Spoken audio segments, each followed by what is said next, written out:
Madam madam थोड़ा रुक जाइए मैडम।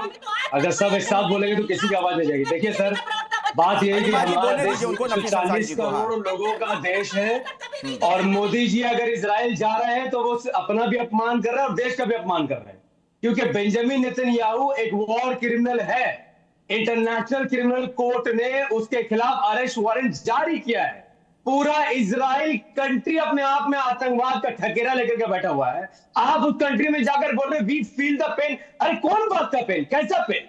जिस इजराइल ने 74,000 फलस्तीनियों को मौत के घाट उतार दिया, उसमें से 14,000 मासूम बच्चे और औरतें थी जो इजराइल ऑर्गन निकाल निकालकर फलस्तीनियों का बेच रहा है। 134 से ज्यादा 3 से 4 साल के बच्चे। ठीक है शहजाद, उसके बाद मैं जेके त्रिपाठी जी के पास आता हूं।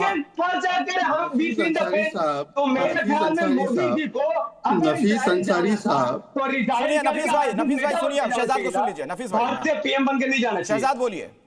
नफीस साहब से एक सवाल है मेरा, और बड़े ईमानदारी से इसका जवाब दे। इन्होंने पूरे इजराइल देश को हत्यारा और आतंकी देश बोला। क्या हमास इनके लिए आतंकी संगठन है? पॉइंट 1 पॉइंट 2 सुनिए। चाइना ने जितने मुसलमानों को मारा इतने किसी ने नहीं मारा।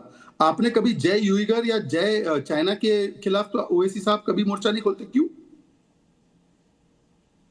इजराइल इसलिए आतंकवादी है क्योंकि वो फलस्तीन के धरती पर घुसा हुआ है। 1948 से पहले चाइना ने यूइगर मुसलमान को मारा है कि नहीं मारा है? इल्म हासिल करके आइए।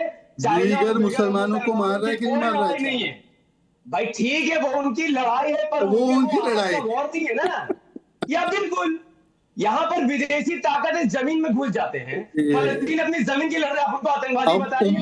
उम्मा कहते हैं आप उम्मा कहते हैं नफीस भाई। आप तो चलिए ठीक है। जेके त्रिपाठी साहब, आप देखिए, आपको हमारे साथ राजनीतिक दल के नुमाइंदे नहीं है, एक्सपर्ट्स भी। जेके त्रिपाठी साहब, आप तो कई देशों में राजनीतिक रह चुके हैं। ये बार बार इस तरीके से कह देना किसी देश के राष्ट्राध्यक्ष को कि वॉर क्रिमिनल फलाना ढिमकाना नहीं मिलना चाहिए, प्रधानमंत्री को वहां पर नहीं जाना चाहिए, इन बातों का क्या मतलब है?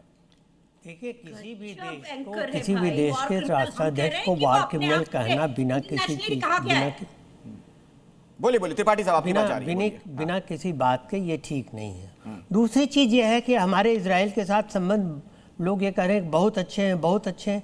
देखिए, हमारे दोनों के साथ, फिलिस्तीन और इजराइल दोनों के साथ संबंध रहे हैं। इजराइल के भी खिलाफ अभी हाल में ही हमने 13 सितंबर को जब यूनाइटेड नेशंस में एक प्रपोजल नंबर रेजोल्यूशन नंबर 54 लाया गया था, तो हमने इजराइल के खिलाफ वोट दिया था। हमने इजराइल की ओर से नहीं वोट दिया था। इसके पहले भी हम 3 मौक़ों पर इजराइल के खिलाफ बोल चुके हैं। हम 2 मौक़ों पर हमास के खिलाफ बोल चुके हैं। तो इससे ये मतलब नहीं है कि आप या ये इजराइल का पक्ष ले रहे हैं या हमास का पक्ष ले रहे हैं। ये महत्वपूर्ण जो पॉइंट आप कह रहे हैं, इसी से जोड़कर देवनाथ साहब आपसे मेरा सवाल है, क्या भारत को फायदा नहीं होने जा रहा इजराइल के साथ इस दोस्ती से? अखिलेश जी, मैं जो भी कहूंगा बतौर एयरफोर्स एक्सपर्ट बात करूंगा, एज एन एडमिनिस्ट्रेटर। देखिए, विहंगम दृश्य ये है कि हमें इजराइल से दोस्ती रखनी पड़ेगी क्योंकि हम इजराइल से defence technology, transfer of technology लाना चाहते हैं।